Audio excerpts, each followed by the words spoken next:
இது தமிழக நீதி சங்கத்தின் முதல் மாநில மாநாடு.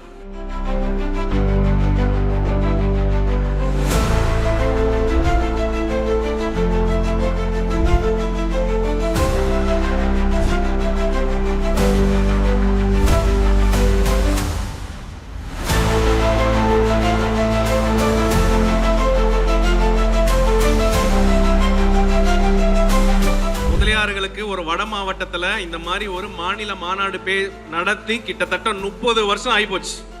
30 வருஷத்துக்கு அப்புறம் இன்னைக்கு ஒரு முதலியார் திருவிழா காஞ்சி மண்ணிலே நடத்தி காட்டியிருக்கிறோம். 500 ரூபாய் கொடுத்து கோட்டர் கொடுத்து கோழி பிரியாணி கூப்பிட்டு 20,000 பேர் கூப்பிடுறதை விட 300 ஸ்பார்டன்ஸ் படத்துல வர 300 பருத்தி வீரர்கள் மாதிரி வீரியமிக்கவர்கள், வலிமை மிக்கவர்கள், உண்மையானவர்கள். இவர்கள் உண்மையான முதலியார்கள். இவர்கள் உடம்புல இனப்பற்று இன்னும் ஓடிக்கொண்டிருக்கிறது.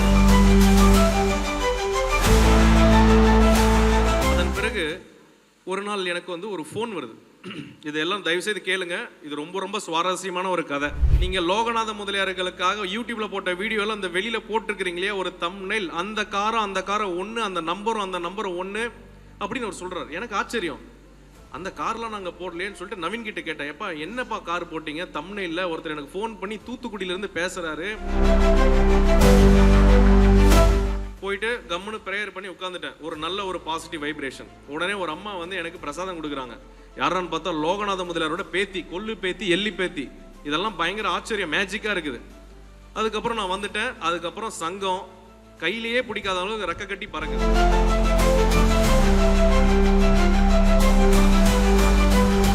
இந்த முதலியார் பிள்ளை சமுதாயமானது சிவபெருமானுக்கு நிலத்தை கொடுத்து கோயில் கட்டி பூஜை புனஸ்காரம் கும்பாபிஷேகம் எல்லாம் பண்ணி புண்ணியத்தை சம்பாதிச்ச ஒரு சமுதாயம் நம் சமுதாயம். சிவபெருமானுக்கு 100 குடம் பால் அபிஷேகம் பண்ணாதான் நீ முதலியாரா போறப்பன்னு சொல்லியிருக்காங்க. அதே போல் இந்த சமுதாயத்துக்கு சேவை செய்வதால் கடவுள் அருளும் எனக்கு இருக்கிறது. இந்த சங்கத்தை அவர் எடுத்து நடத்தினு இருக்கு. இன்னைக்கு காஞ்சிபுரத்துல முதலியாருக்கு ஒரு பிரச்சனைனா திருவள்ளூர்ல இருந்து பத்தி எரியும். திருவள்ளூர்ல முதலியாருக்கு ஒரு பிரச்சனைனா நாமக்கல் பத்தி எரியும். நாமக்கல்ல முதலியாருக்கு ஒரு பிரச்சனை அப்படின்னா ஆந்திரா வந்தாங்க இல்லையா, ஆந்திரால போராட்டம் பண்ணி ஆந்திரா பத்தி எரியும். இந்த ஒருங்கிணைப்பு, இந்த ஒற்றுமை தான் தமிழக நீதி சங்கம் கொண்டு வந்திருக்கிறது. நாட்டிற்காக உழைப்பதற்கே அண்ணா பிறந்தார், பொது நலத்தில் தானே நாள் முழுக்க கண்ணா இருந்தார், ஏற்றுக்கொண்ட பதவிக்கெல்லாம் பெருமையை தந்தார், தன் இனிய குடும்பம் ஒன்றுக்குத்தான் வறுமையை தந்தார். என்னை படைத்த கடவுளுடைய அருளோடு என் இன மக்களுடைய ஆதரவோடு என்றும் உங்கள் வீட்டு பிள்ளைதான் இந்த காஞ்சி தமிழன். அனைவருக்கும் என் நன்றி. இங்கே வந்திருக்கக்கூடிய அனைத்து மாநில, மாவட்ட, நகர, ஒன்றிய மற்றும் சார்பு அணிகள் சார்பாக வந்திருக்கக்கூடிய அனைத்து நம் தமிழக நீதி சங்கத்தினுடைய நிர்வாகிகள் அனைவருக்கும் வருக வருக வருக வருக என வரவேற்கிறேன். இது தமிழக நீதி சங்கத்தின் முதல் மாநில மாநாடு. ஒரு விவசாயியை பார்த்து ஒருத்தன் கேட்குறான். ஒரு மெட்ராஸ்ல இருந்து ஒரு விவசாயி பார்த்துக்கிறான். ஏயா இந்த மண்ணுக்கு எங்கேயாவது அறிவு இருக்குதா, மூளை இருக்குதா? என்ன கேட்குறேன், இந்த மண்ணுக்கு மூளை இருக்குதா, அறிவு இருக்குதா அப்படின்னு ஒரு விவசாயியை பார்த்து ஒருத்தர் கேட்கிறார். மெட்ராஸ்ல இருந்து பேண்ட் ஷர்ட் எல்லாம் போட்டுட்டு வந்துட்டு கார்ல இருந்து இறங்கி கேட்கிறார். விவசாயி சொல்றாரு, ஏம்பா இந்த மண்ணை நீ சாதாரணமா நினைக்காத.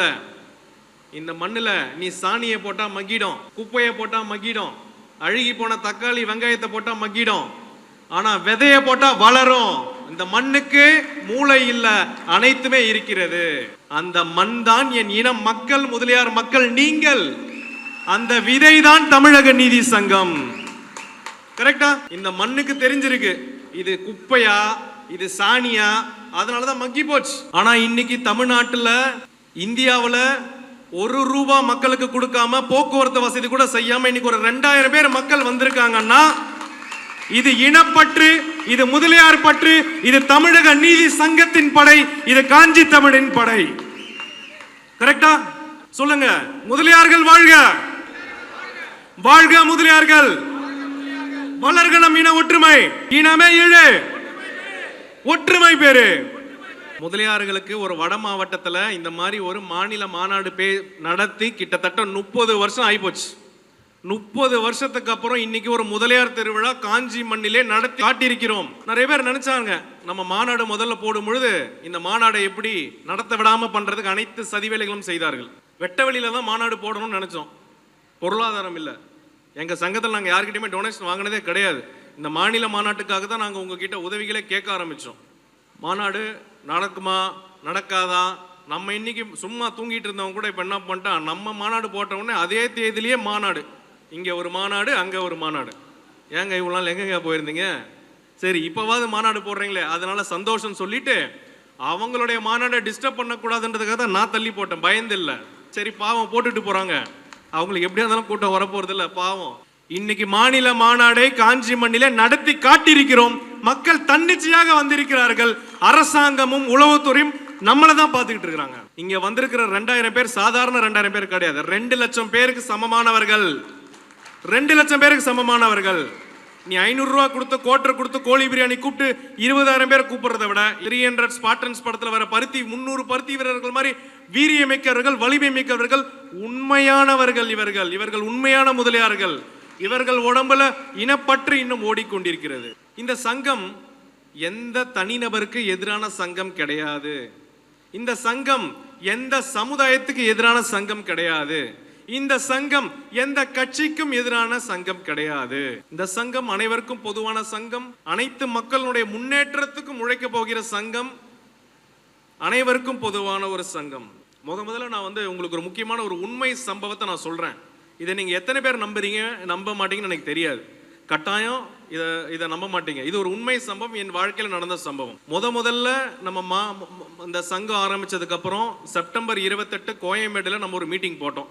அன்னைக்கு செப்டம்பர் 28க்கு முன்னாடி நாள் தான் இந்த கரூர்ல இந்த 40 பேர் நெருக்கடியில் இறந்து போன ஒரு சூழ்நிலை ஏற்பட்டது. மாநாட்டுக்கு 400 பேர் சேர் போட்டிருந்தோம். 500 பேர் 180 பேர் தான் மொத்தமாகவே வந்திருந்தாங்க மாநாட்டுக்கு. நான் ரொம்ப என்ன இது நம்ம எவ்வளோ கஷ்டப்பட்டு பண்ணுறோம், எவ்வளோ ஒரு உண்மையோட பண்ணுறோம், மக்கள் ஏன் வரல அப்படின்னு ரொம்ப ஆதங்கப்பட்டேன். அதன் பிறகு ஒரு நாள் எனக்கு ஒரு ஃபோன் வருது. இதெல்லாம் தயவுசெய்து கேளுங்க, இது ரொம்ப ரொம்ப சுவாரஸ்யமான ஒரு கதை. எனக்கு ஒரு ஃபோன் வருது. ஏங்க வணக்கங்க, என் பேர் திருவாரிய முத்து. இது நவீனுக்கு மட்டும் இந்த கதை தெரியும். நவீன் கொஞ்சம் எழுந்துருங்க. இந்த கதை நவீனுக்கு தெரியும். நவீனும் சம்மந்தப்பட்டவர். உட்காருங்க. நான் தூத்துக்குடியிலேருந்து பேசுகிறேன். என் பேர் திருவாரிய முத்து. திருவாரிய முத்து. ஐயா எனக்கு ஒரு கனவு வந்துச்சு. ஐயா எனக்கு ஒரு கனவு வந்துச்சு. என்ன கனவுங்க அப்படின்னு நான் கேட்டேன். ஐயா எனக்கு வயசு 75. நான் தூத்துக்குடி மாவட்டம். நான் உங்களுடைய லோகநாத முதலியாரை பற்றி நீங்கள் ஒரு வீடியோ போட்டிருந்தீங்க. எனக்கு ஒரு கனவு வந்துச்சு. அந்த கனவு என்னன்னா, நான் தூத்துக்குடியிலேருந்து திருநெல்வேலி பாளையங்கோட்டைக்கோ எங்கேயோ போகிறேன் அப்படின்னு சொல்கிறாப்புல. அந்த ஏரியாவில் மாப்பிள்ளை முதலியார்னு ஒருத்தர் இருக்கிறாராம். மாப்பிள்ளை முதலியார்னு ஒரு பெரிய ஒரு முதலியார் ஃபேமிலி, ஒரு ஜமீன்தார் இருந்திருக்கிறார் போல. இவர் அந்த பக்கம் போனது இல்லையா. சரி கனவுலையே மாப்பிள்ளை முதலியார் வீடு இங்கே பக்கத்தில் தானே இருக்குது, நம்ம அவரை போய் பார்த்துட்டு வருவோம் அப்படின்னு சொல்லி ஒரு கேட்டு கிட்ட போயிருக்கிறார். அந்த கேட்டை ஒரு பெரியவர் திறக்கிறாரு. திறந்த உடனே அங்கே ஒரு கார், ஒரு அமெரிக்கன் கார், ஒரு 100 வருஷத்துக்கு முன்னாடி பழைய அமெரிக்கா கார்லாம் எப்படி இருக்கும், இந்த கையை வச்சு சுற்றுறது, அந்த மாதிரி ஒரு கார் இருக்குது. பக்கத்தில் ஒருத்தர் வயசானவர் கோட்டு சூட்டு போட்டு சேர்ல உட்காந்துட்டு இருக்கிறார். உடனே இன்னொருத்தர் ஒரு கையை பிடிச்சி தரன்னு இழுத்துட்டு போயிட்டு உள்ள விட்டா பூஜை ரூம்ல கொண்டு போய் விடுறாங்களாம். அங்க பார்த்தா சிவபெருமானுக்கு கோழிப்பி சுவாமின்னு ஒருத்தர் பூஜை பண்றாராம். சரிங்க, இது எனக்கு எதுக்குங்க எனக்கு சொல்றீங்க அப்படின்னு கேட்டேன். ஐயா என் கனவுல வந்த அந்த கார் நீங்க லோகநாத முதலியார்களுக்காக யூடியூப்ல போட்ட வீடியோல அந்த வெளியில போட்டிருக்கிறீங்களே ஒரு தம்ப்நெயில், அந்த காரை ஒன்று, அந்த நம்பரும் ஒன்று அப்படின்னு அவர் சொல்றாரு. எனக்கு ஆச்சரியம். அந்த கார்லாம் நாங்கள் போடலேன்னு சொல்லிட்டு நவீன் கிட்ட கேட்டேன். எப்பா என்னப்பா கார் போட்டீங்க? தம்ப்நெயில்ல ஒருத்தர் எனக்கு ஃபோன் பண்ணி தூத்துக்குடியிலேருந்து பேசுறாரு, ஏதோ லோகநாத முதலியார் பற்றி பேசுறாரு, என்னங்க விஷயம் அப்படின்னு சொல்லி சொல்றாங்க. அவரு சொல்றாரு, இல்லைங்க இது தன்னிச்சா நாங்கள் இன்டர்நெட் ஏதோ ஒரு கார் எடுத்து போட்டோம்னு சொல்லுவாங்க. அதுக்கப்புறம் இவர் இந்த திருவாரிய முத்து சொல்றாரு, ஐயா நீங்க கோழிப்பி சுவாமின்னு ஒரு சித்தர் இருக்கார், அந்த கோயில் போயிட்டு வாங்க வெஸ்டர். இது யாராவது கோழிப்பி சுவாமி எங்க இருக்கிறான்னு சொல்லி எனக்கு தெரியல.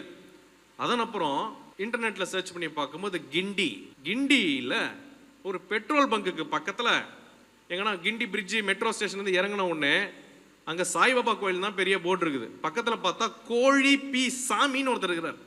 அதை கண்டுபிடிச்சு நாங்கள் போகிறேன். அது என்னடா அது கோழிப்பி சாமின்னு பார்த்தா, கோழிப்பி சாமின்ற ஒரு சித்தர் ஒரு மரத்தடியில் உட்காந்துக்கிட்டு தவம் பண்ணிக்கிட்டு இருப்பாராம். தவம் பண்ணும்போது அந்த கோயிலில் இருக்கக்கூடிய சிறுவர்கள்லாம் என்ன பண்ணுவாங்க, ஒரு மேலே கல்லை தூக்கி அடிப்பாங்களாம். இவர் என்ன பண்ணுவார், அந்த மரத்துக்கு கீழே கோழி எல்லாம் மேய்ஞ்சிக்கிட்டு இருக்கும். அந்த கோழிப்பி எல்லாத்தையும் சேர்த்து அந்த குழந்தைங்க மேல அடிப்பாராம். அது தங்க கட்டியா மாறிடுமா. இது உண்மை, நடந்திருக்கு. அந்த இவர்கிட்ட தீட்சிதை வாங்கி ட்ரைனிங் எடுத்தவர் தான் நம்மளுடைய இந்த சாய்பாபா, சிரிடி சாய்பாபா. புட்டபர்த்தி 2 பேருமே, சிரிடி சாய்பாபா இவரும் ஃப்ரெண்ட்ஸ். அதுக்கப்புறம் புட்டபர்த்தி சாய்பாபா இங்கே நான் சொல்றது 200 வருஷத்துக்கு முன்னாடி இருக்கிற கதை. சிரிடி சாய்பாபா இவர்கிட்ட ஜூனியரா இருந்து கத்துக்கிட்டு இங்கே தங்கி இருந்தவர். அது எந்த இடம் என்றால், அந்த லோகநாத முதலியார் சொன்ன இல்லையா, அந்த லோகநாத முதலியார் இவர் தான் குல தெய்வமா.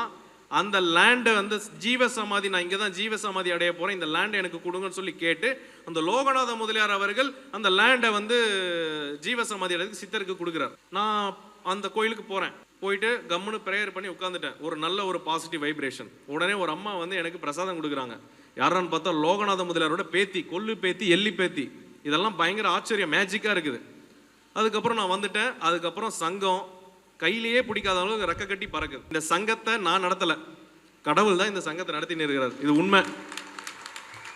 இந்த முதலியார் பிள்ளை சமுதாயமானது சிவபெருமானுக்கு நிலத்தை கொடுத்து கோயில் கட்டி பூஜை புனஸ்காரம் கும்பாபிஷேகம் எல்லாம் பண்ணி புண்ணியத்தை சம்பாதிச்ச ஒரு சமுதாயம் நம் சமுதாயம். இன்னைக்கு ஆதீன மடங்களை உருவாக்கி, 18 சுத்த சைவ ஆதீன மடங்கள் இருக்கு, அதுல 10 தான் இருக்கு, 8 அழிஞ்சு போயிடுச்சு.